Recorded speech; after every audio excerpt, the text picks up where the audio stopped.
Hello everybody and welcome back to Forza Horizon 3. I'm here with another hill climb episode, and today I have the Ford Capri. Now, a lot of the cars that we've ran recently had some decent starting PI.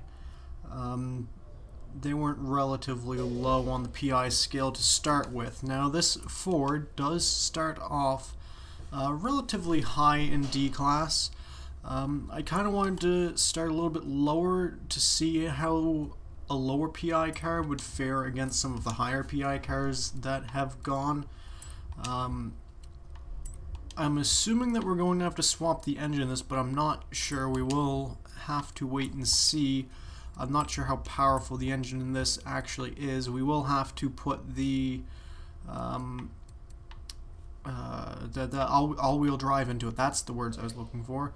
I will have the Forza Aero. I wish I could have the rally lights. You can never go wrong with rally lights, but I am going to want the downforce on this car. Let me guess, a little lip? Oh, it just replaced it. I was expecting it to put like a little bit of a lip on the edge of the wing that's already there. Okay, we'll just go with a little lip. Whatever.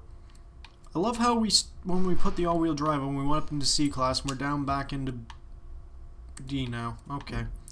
How much weight does that save us? It saves a little bit. It doesn't add on API, so I will take it.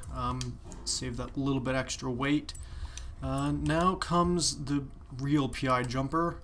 Actually, that's not too bad. I was expecting to go up to almost A class. Halfway through B class with the winter tires on.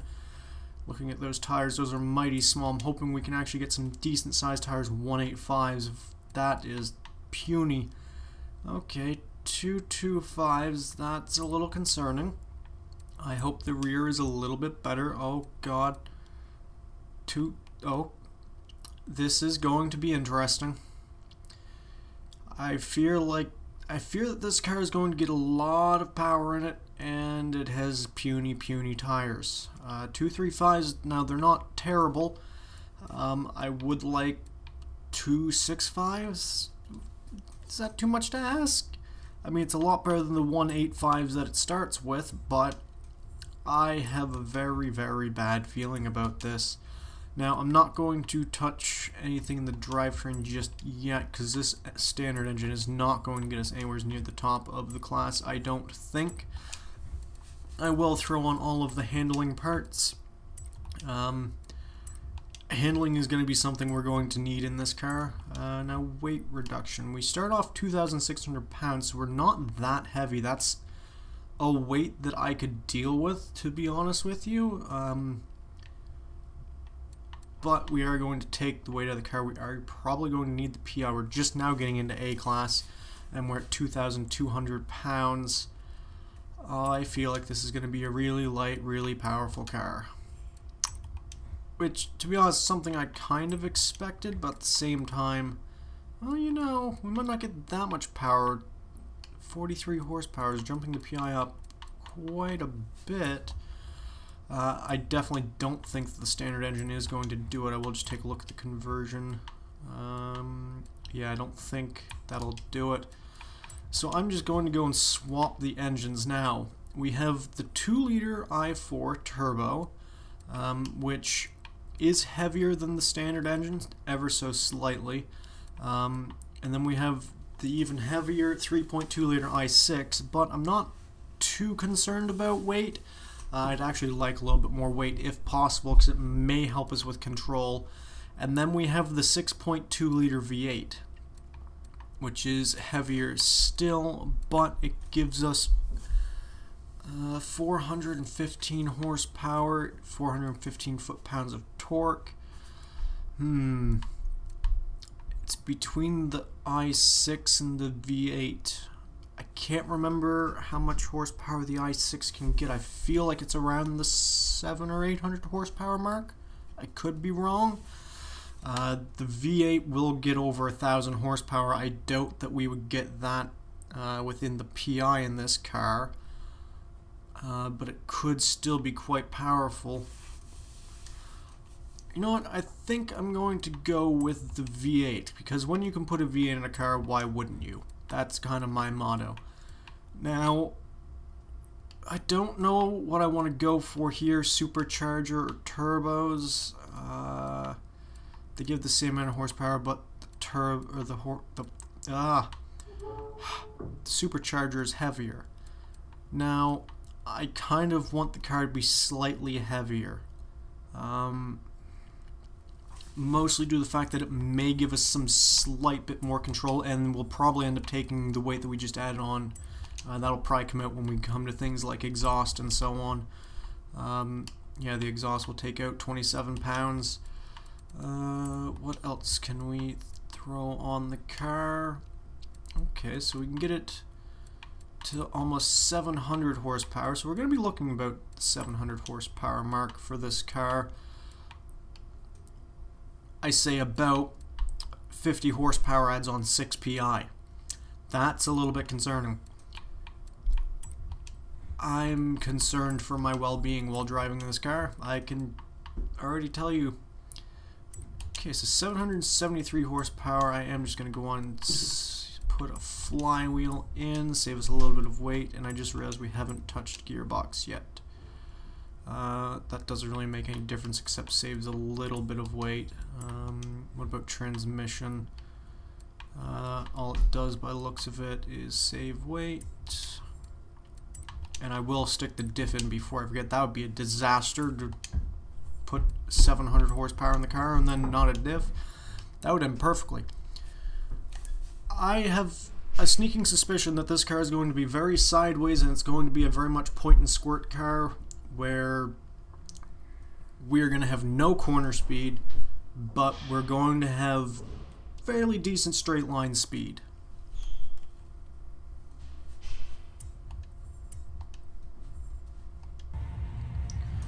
Alright, we are here with the Ford at our hill climb event, and I am waiting for the car to try and kill me. Oh god, the gear ratios in this are extremely short. That is concerning. I mean, we didn't have hardly any wheel spin off the line because of the short gear ratios. Just kind of odd. But we are pounding through these gears, which is... This is odd. This isn't quite what I expected from this car. I am actually driving this kind of slowly around here, trying to get a feel for the car. We have hardly any grip. It seems like it takes us forever to get turned out of the corners. That's to be expected. We're sliding all over the place. Oh, please turn. Please get turned into a corner. We're in a bit of a ditch. Yeah, I'm kind of interested to see... Oh yeah, my controller batteries are low. Okay, so we get up to 127 up that straight. I don't know if that's the fastest we've seen or not, but we were basically buzzing the limiter. That's interesting. I wonder... This is odd. I figured the car would... usually they swap out the transmission based on what engine you put in the car, so you get a decent transmission to fit your engine, basically. This run is all over the place. This is not going to be a quick run. But yeah, the gears are what's doing my head in right now. It's really strange. I never expected. I mean, sure, this car is a rally car. I didn't... Oh god, we're on the ice. This is going to end poorly. Yeah, I know this car was a rally car, but I didn't expect to have extremely short gears like this one has. Oh, I'm really off my game. I've been playing Forza 6 quite a bit recently, and going from that to this is a world of difference. Okay, not a great opening run. So this car is going to be slightly different to what I thought it was. It might not be so much a point and squirt. I don't know. But the good news is we're not in last place. We are just above the BMW i8. So I mean, if there's anything to take away from this run, there's that. Alright, so we're on for our second run up the course, and man, we aren't even to the first checkpoint, we're in fifth. I mean, the acceleration is phenomenal. We were doing 130 almost when we got on the brakes for this opening corner. I think what the real story is going to be is we don't have the grip. I'm having to be very careful with the throttle around these corners, or else we will just get sideways, and that's not quite what I want, because that's not going to be getting us any stage time. The brakes are also, I don't know if the brakes are just terrible, or if it's what it is. If it's we're going so fast that the brakes feel like they're terrible, that could be part of the problem. Because it seems like we're having to stop so much earlier, but we may actually just be going so much faster than other cars, because we haven't really run a build like this. Again, we're up to 127 miles an hour, and we actually get it slowed down and stopped around that corner, which is quite amazing. That's quite a feat for this car to pull off. 110, oh, coming across that jump, and we got bounced around a bit on the landing. Oh, and I got on the power a bit too soon. We had a mile of understeer there. This is one of the trickier sections on the course for these cars to navigate, because it's two really, really tight corners, right back to back, and if you don't get them spot on, you will have issues. Oh, I didn't get that turned across quick enough. I like getting turned across there before we get up the hill, just so that we're already ready and turned for that corner. And I didn't really get the turning I wanted. We were pretty shoddy coming into that corner, and we still managed 105 miles an hour. Please stop, there's ice there. Again, the brakes, they're just not exactly what I want them to be, but we are going to be on for a relatively quick run for the scruffy lap. It was a 204.0. We'll move the car into 4th place. It's just underneath of the Mercedes-Benz 190E that went out. Was it last time? I'm pretty sure that's the car that went out last time. It's been forever since I've actually recorded one of these videos. I've been all screwed up my schedule with college or university, and March break and all this kind of screwed up the videos. But yeah, that's an impressive time. We improved by some 5 seconds, and hopefully I'll be able to find some more time. If I can find another 2 seconds in the car, which I think is possible if everything goes perfectly, if we can find another 2 seconds, it will go quicker than the Ram Runner. The Ram Runner, remember, sits at a 202.1. So here's hoping that everything goes perfectly. Alright, so let's try this for the 3rd time. I really think that this car's strength, like I said, it's kind of a point and squirt car, but at the same time it isn't. It's one of these odd builds where it has ludicrous amounts of power and acceleration, but you don't feel like the car is going to kill you. Like, I came out of that corner and immediately just put my foot down, and we didn't go sliding all over the place. Now, that's not to say that you can just put your foot down out of every corner. You do have to have some semblance of control, and there's a lot of work that goes into allowing this car to go quickly. The real problem is just the massive lack of grip that we have, and I got out of position there. Hopefully that won't cost us too much time. Come on, get the power down on the snow, road, whatever this is. Again, we're up towards that 127 mile an hour mark, and we are getting slowed down. I think car builds like this is what's going to favor this course. Oh, come on. Builds where the car just has insane amounts of power but is still relatively controllable. I mean, we are getting sideways around some of these corners, but we aren't getting massively sideways. We are still relatively in control of it. I'm not having to fight the car. It's not twitchy oversteery. It's an oversteery that it's manageable and you kind of expect it. Still didn't get turned the way I want to around that corner. It's difficult the way the car gets bounced around. It doesn't like the bumps down the straight either. That's the 3rd time that we have caught that ice. Come on, get on the power. Again, we are really scruffy coming off that icy straight around that corner. We still got to 105 miles an hour. Come on.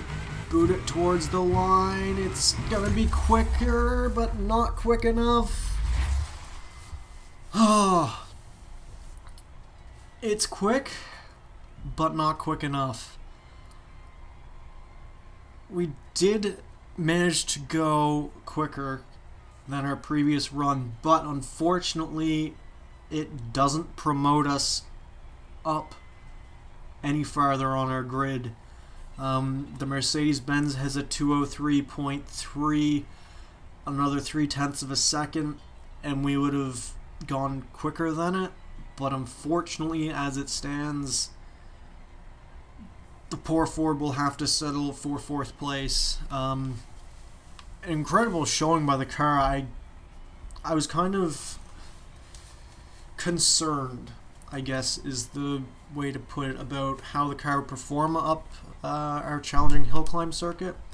I didn't think that it would have the control to actually make it up in one piece, especially after that first run where we had a 209. That really kind of discouraged me. But once you get a feel for the car and a feel for how controllable it actually is, for having over 750 horsepower,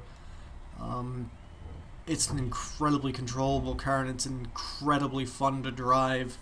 I would honestly recommend you go build one of these up and just go have a blast with it. Just go driving around the snow, go driving around Australia with it. It's incredibly fun to drive up this hill climb course, incredibly controllable, but unfortunately Ford's going to have to sell for 4th place.